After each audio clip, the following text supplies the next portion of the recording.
lectures of computer networks. I am S. Praveena, Assistant Professor in the Department of ECE. I will be taking second unit for you. So let us start Unit 2. Okay. In Unit 1, you have already studied two reference models, OSI model and TCP IP model, right? Because currently internet is following TCP IP model, it is important to know all the four layers of TCP IP model in greater detail. So apart from Unit 1, remaining 4 units deal with 4 layers of TCP IP model. Okay. So let us look at the syllabus outline of Unit 2. So when you have 4 layers in TCP IP model, right? So the first topmost layer is the application layer. So when the data moves from application layer downwards towards the other layers, the data gets encapsulated. And when it reaches the bottom layer, then the encapsulated data has to be transmitted onto the transmission medium, right? But the encapsulated data is nothing but some group of bits. Means we have to transmit these group of bits onto the transmission medium. Yes? So the physical layer means the bottom layer of the TCP IP model, which is the network access layer, which is the combination of physical layer and data link layer, right? So the encapsulated data reaches the physical layer, and it's the responsibility of the physical layer to transmit this raw bits onto the transmission medium. So the function of the physical layer is to transmit this raw bits onto the transmission medium, that is electrical interface. So while performing this functionality, the physical layer just not simply put this raw bits onto the transmission medium. While performing this function, it considers certain design issues like type of the transmission media being used in the network, and what are the multiplexing techniques being used in the network, and what are the switching methods used in the network for routing the packets. So all these design issues will be considered by the physical layer while transmitting the raw bits onto the transmission medium. Along with this, there are still more design issues. Like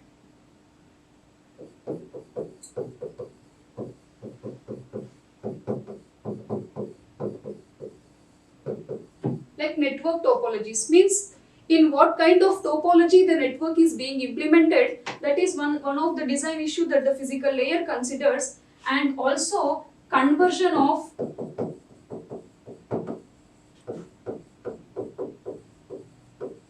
raw binary bits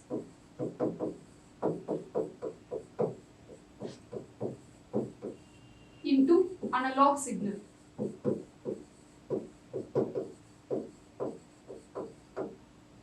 So you have to remember that physical layer simply does not transmit the raw bits onto the transmission medium. It will consider all these design issues while performing its functionality. Okay. So all these design issues of the physical layer we will be discussing under the physical layer in Unit 2. And along with that, because data link layer is also part of the bottom layer of the TCP IP model, we will be discussing data link layer also. Under the data link layer, we will be discussing the functions of the data link layer and the design issues that should be considered in the data link layer. And for according to that design issues, we have certain protocols involved in the data link layer. Those protocols also we will be discussing. Okay, so all these things we will discuss under the second unit. So this is the syllabus outline of the second unit. So let us move forward. So we will discuss the design issues of physical layer one by one in this unit. So if you consider the first one, binary bits transmission. If you consider the first design issue, which is binary bits transmission. So you all know that we can't transmit the binary bits onto the transmission media. It should be definitely converted into some transmissible form. Okay. So what could be the transmissible form? Actually, there are two transmissible forms of signals. One is analog signal, another one is digital signal.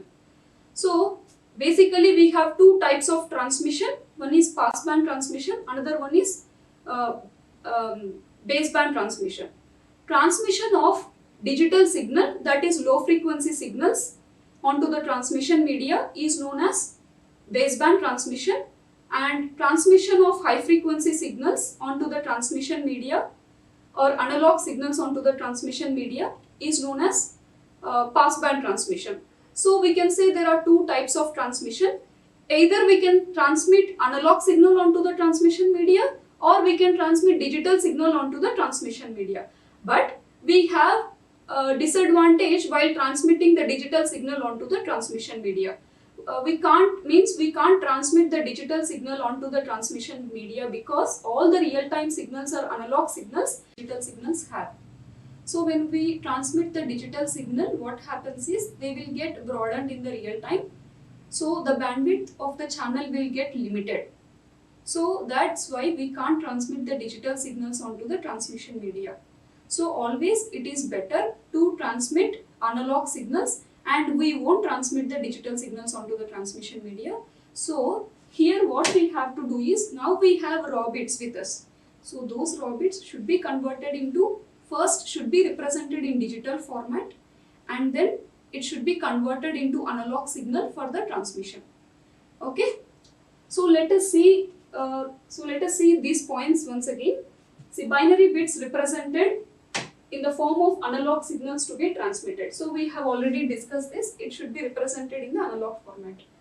And there are two types of transmission. One is baseband transmission and another one is passband transmission.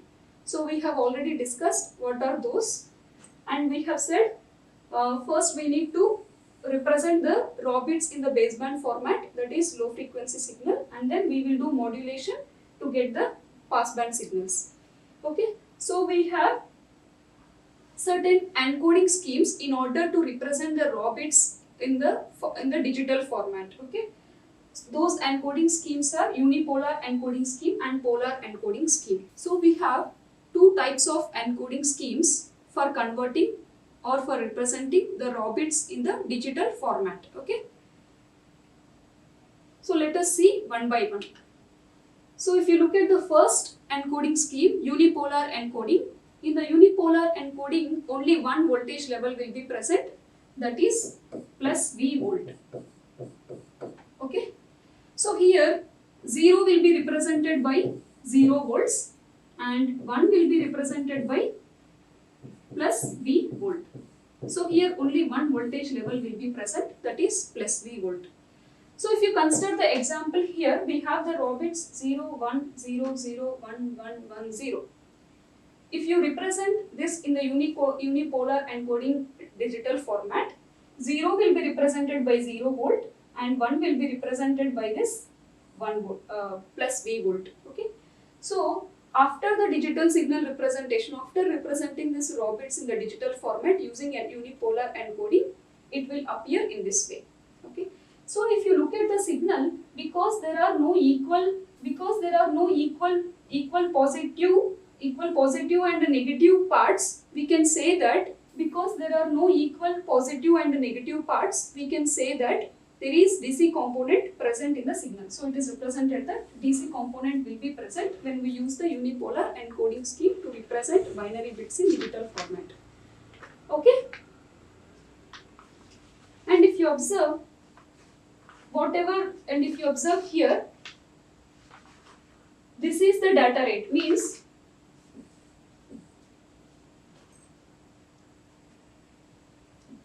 this is the data rate, means you can transmit a bit in a bit interval, in a entire bit interval t, you can transmit one bit. Yes, so you can say here bit rate is equal to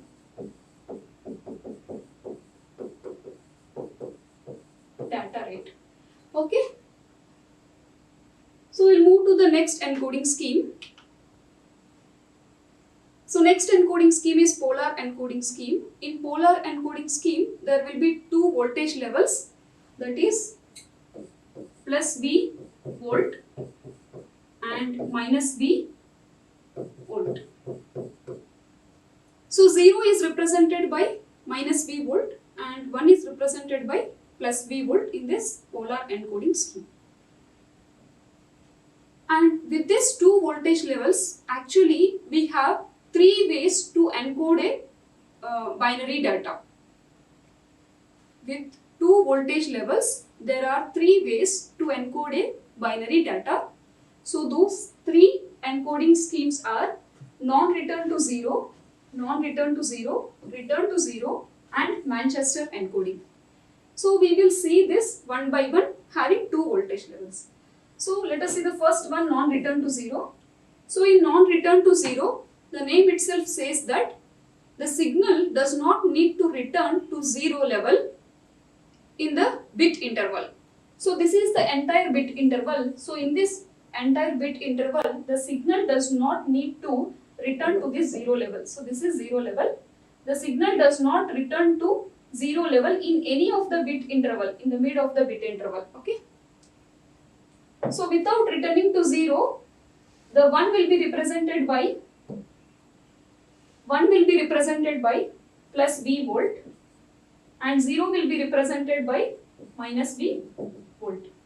So when we use NRZ encoding scheme, the digital signal will appear in this way. Okay.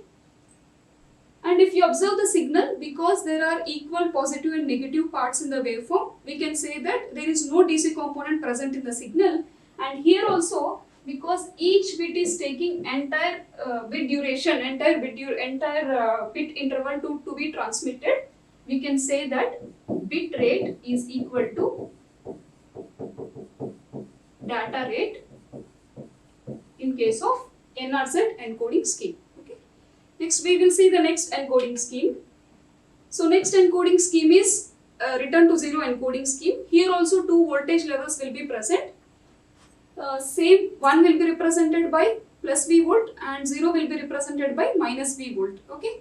But the name itself says, but the difference from NRZ is NRZ does not return to zero in the middle of the bit interval. But here in return to zero, the signal in the middle of this bit interval, the signal has to return to zero. The signal has to return to zero in the middle of the bit interval. And if you observe this, take this example, you have raw bits 1, 0, 1, 0, 1, 1, 1, 0, 0, 0, right? So, as we already said, 1 will be represented by plus V volt and 0 will be represented by minus V volt. So, we have represented 1 here by plus V volt, but at the middle of the bit interval, it has to return to 0, and since 0 is minus V volt, the signal will be represented in this way. Okay. So after applying this RZ encoding scheme, the digital signal will appear in this format. Okay. And here if you observe, there is equal positive and negative parts. There are equal positive and negative parts. So we can say that there is no DC component present in this signal.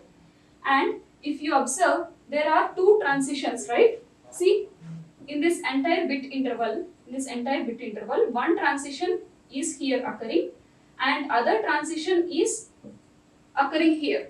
Okay. So there are two transitions occurring in the total bit interval. So that's why we can say bit rate got double that of data rate. Means we can transmit two bits in one bit interval time. That is the meaning. Okay. So let us move further.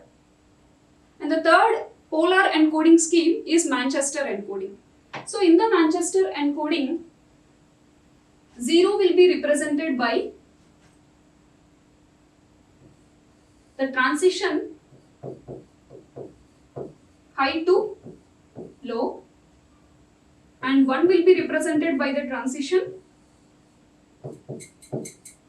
low to high. Okay.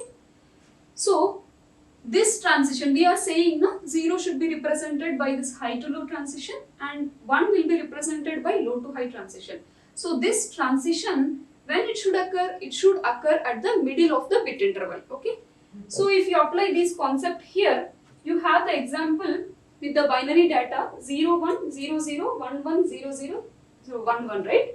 So 0 should be represented by this transition high to low, and this transition should occur at the mid of the bit interval. So we are representing from high to low, and the transition is occurring at the mid of the bit interval. So in this way, if we use this concept, we can represent this binary data in the as the digital format. So if we use Manchester encoding, this binary data can be represented in the digital format in this way. Okay. So now we have seen various encoding schemes that the physical layer considers. Physical layer uses the encoding schemes and it will represent the raw binary data in the digital format. Okay. So the digital format now it is ready. Take an example of binary data 0101 100 100 100, right? So you have this binary data, you have represented in digital data, digital signal by using some encoding scheme. Okay, we are not bothered which encoding scheme that the physical layer uses. It depends on the application. So it uses some encoding scheme and we have arrived at this digital signal. Then why can't we transmit this digital signal? Already I have said to you, these digital signals cannot be transmitted onto the medium. And also we need to modulate it into the high frequency signals. Why modulation is required? Because if modulation is there, then only we can transmit a large number of users. We can transmit the signals from large number of users. Okay. So modulation is required to transmit the signals of large number of users onto the transmission medium. Okay. So we have got this digital signal. Now we have to modulate it to the high frequency signal using some carrier. And since this is the digital signal, we have to make use of digital modulation schemes like ASK, FSK and PSK. That is amplitude shift keying, frequency shift keying and phase shift keying. If you use amplitude shift keying, you will get an analog high frequency analog signal in this way. If you use frequency shift keying, you will get a high frequency analog signal in this way. And if you use phase shift keying, you will get a high frequency analog signal in this way. So, and already you are aware of these digital modulation schemes in the communication subject, already you have studied. So we no need to discuss this in detail.